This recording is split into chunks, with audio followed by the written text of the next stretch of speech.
వైఎస్ఆర్ జిల్లా ముద్దనూరు ఎంపీపీ పదవి వైఎస్ఆర్సీపీ కైవసం చేసుకుంది. ఎంపీపీగా కొర్రపాడు ఎంపీటీసీ వెన్నపూస పుష్పలత ఎన్నికయ్యారు.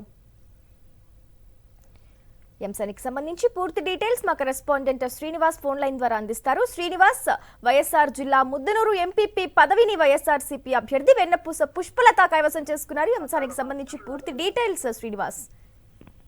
గ్రేసి జమ్మలమడుగు నియోజకవర్గానికి సంబంధించి ముద్దనూరు ఎంపీపీని వైఎస్ఆర్ కాంగ్రెస్ పార్టీకి సంబంధించిన ఎంపీపీనే గతంలో కూటమి ప్రభుత్వం తొలగించినటువంటి పరిస్థితి అయితే ఉంది. సో ఈ నేపథ్యంలో మళ్ళీ ఎన్నిక జరగాల్సిన పరిస్థితి వచ్చింది. సో ఈ రోజు దానికి సంబంధించినటువంటి ఎన్నిక జరిగింది. వైఎస్ఆర్ కాంగ్రెస్ పార్టీకి సంబంధించినటువంటి పూర్తి మెజారిటీ ఉండటంతో ఈ రోజు ఎవరైతే ఎంపీటీసీ ఉన్నారో ఆమెని, ఏదైతే వెన్నపూస పుష్పలత అనేటటువంటి ఆమెని ఈ రోజు ఎంపీపీగా సభ్యులందరూ కూడా ఎన్నుకున్నటువంటి పరిస్థితి ఉంది. కూటమికి సంబంధించినటువంటి ఒక బీజేపీ అదేవిధంగా ఒక ఇండిపెండెంట్ మాత్రం హాజరు కాలేదు. మిగతా వాళ్ళందరూ కూడా హాజరై ఓటింగ్ లో పాల్గొన్నటువంటి పరిస్థితి ఉంది.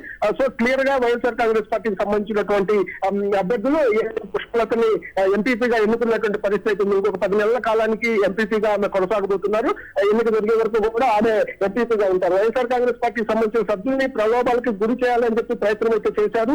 చేసినప్పటికీ కూడా వాళ్ళు సక్సెస్ కాలేకపోవడంతో మొత్తం వైఎస్ఆర్ కాంగ్రెస్ పార్టీకి సంబంధించిన అంతా ఒకే కుటుంబంగా ఉండాలని చెప్పేసి ఎవరైతే సభ్యులు ఎంపీటీసీ సభ్యులు ఉన్నారో వీళ్ళందరూ కూడా మూకముడిగా ఏదైతే ఈ రోజు ఎన్నికకి వెళ్తాం కానీ అవన్నీ వైఎస్ఆర్ కాంగ్రెస్ పార్టీ అభ్యర్థిని ఏదైతే పార్టీ డిసైడ్ చేసిందో వెన్నపూస పుష్పలతని ఈ రోజు ఎంపీపీగా ఎన్నుకున్నటువంటి పరిస్థితి స్పష్టంగా కనిపిస్తుంది. జమ్మలమడుగు నియోజకవర్గం ముద్దనూరు ఎంపీపీగా వైఎస్ఆర్ కాంగ్రెస్ పార్టీ అభ్యర్థి ఏదైతే వెన్నపూస పుష్పలత ఈ రోజు ఎంపీసీగా ఎన్నికయ్యారు. ఇప్పుడే దానికి సంబంధించినటువంటి డిక్లరేషన్ ఫారం కూడా ఇచ్చారని చెప్పి మనకి నేతల నుంచి అందుతున్నటువంటి సమాచారం. Right, thank you Srinivas.